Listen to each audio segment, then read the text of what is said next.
আজি আমাৰ চাবুৱাবাসী আমাৰ সকলো ৰাইজে একত্ৰিত হৈ চাবুৱাত আমি প্ৰত্যেক বছৰে ভেটান ফুটবল খেল আয়োজন কৰোঁ। এইবাৰ আমাৰ দীপজ্যোতি ভাইটিৰ নামত আমি ভেটান খেলখন আয়োজন কৰিছোঁ। যোৱাকালি আমাৰ বৰ্তমান বহুত মানুহ হ'ল আৰু খোৱা বোৱা খুব সুন্দৰকৈ বনাইছে। গতিকে ময়ো আজি এই খেলৰ লগত ওতঃপ্ৰোতভাৱে জড়িত আছোঁ আৰু এওঁলোকে খানা পিনা বনাই আছে, কিন্তু ময়ো লগতে লাগি আজি সহায় কৰি দিছোঁ, যিহেতু খানাবিলাক সোনকালে হওক আৰু অলপ ভালকৈ তৃপ্তি লগাই বনাবৰ কাৰণে চেষ্টা কৰিছোঁ। গতিকে সমূহ ৰাইজক অনুৰোধ জনাইছোঁ, আগন্তুক 11 তাৰিখ আমাৰ ফাইনেল খেল আছে। গতিকে সকলোৱে যাতে আহি খেল উপভোগ কৰে, আমি চাবুৱাবাসী সকলো ৰাইজকে নিমন্ত্ৰণ জনাইছোঁ। ধন্যবাদ। সেই পপুলাৰ লাগিছে, আজি নিজে লাগিছে সকলো প্লেয়াৰ কাৰণে। প্লেয়াৰ আহি ফিল্ডত পালেহি। মিলা দুখা ক'ব 11 তাৰিখৰ ফাইনেললৈ চবকে নিমন্ত্ৰণ জনালোঁ, সকলোৱে আহিব।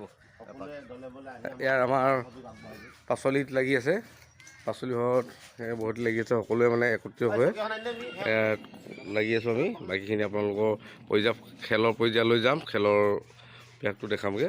এই আমাৰ দাদা এজন কিমান কষ্ট কৰিছে দেই, ৰাইজক খুৱাই আৰু চবক সন্তুষ্ট দিছে। এইজন দাদা আমাৰ খেলত আমাৰ ফুটবল খেলৰ চাবুৱা ফুটবল খেলৰ কিমান কষ্ট কৰি কেনে খোৱা বোৱা চব কৰিছে। এইটো চাওক, এই চাওক, ৰন্ধা ভাত দাইল, এইফালে বাইদেউ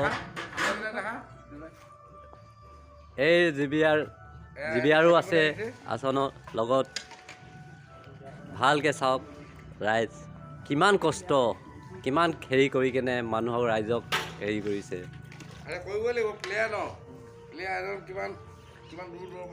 আহিছে হয় হয় হয়। তাৰ এইখিনি হ'ল চাবুৱাৰ যিটো কিমান কষ্ট আমাৰ ষ্টেডিয়ামৰ ভিতৰত অল আছাম ভেটাৰান যিহেতু হৈ আছে। দেওবাৰে এইজন বাইদেৱে শাক পাচলি কাটি আছে, 11 তাৰিখ সকলোৱে আহিব আপোনালোকে। পানী নাই ইয়াত যোগান। ৰাইজৰ কাৰণে সেই খোৱা বোৱা আয়োজন কৰিছোঁ।